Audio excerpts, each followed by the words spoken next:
Hi అండి. ఈ మధ్య బాగా వైరల్ అవుతున్న ఎగ్ జున్ను కూర ఎలాగో చెప్తాను. చాలా టేస్టీగా ఉందండి. నేనైతే ట్రై చేస్తాను.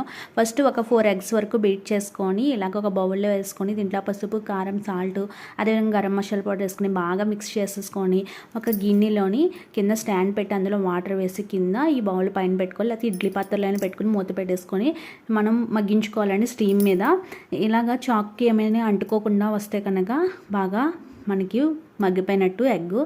దాన్ని చల్లారబెట్టుకొని పక్కన పెట్టుకుని ఇప్పుడు ఉల్లిపాయ, పచ్చిమిర్చి, అదేవిధంగా టమాటాని ఆయిల్లో బాగా మగ్గించుకొని పసుపు, కారం, ధనియాల పొడి వేసుకొని చింతపండు పులుపు వేసుకొని పులుసు విధంగా మనం మరిగించుకోవాలండి. పులుసు బాగా మరిగిన తర్వాత దీంట్లో కొత్తిమీర వేసుకొని మనం రెడీ చేసుకున్న ఎగ్ని చిన్న చిన్న జున్ను ముక్కల్లో కట్ చేసుకుని వేసుకోవాలండి. చూసారా ముద్ద తీయగానే ఎంత పెద్ద ముక్కలు కానీయో, కానీ ఆ సైజు ఉండదని తర్వాత తగ్గిపోతుంది. కరివేపాకు వేసుకొని లాస్ట్లో దించేసుకోవడమే చాలా బాగుంటుందండి.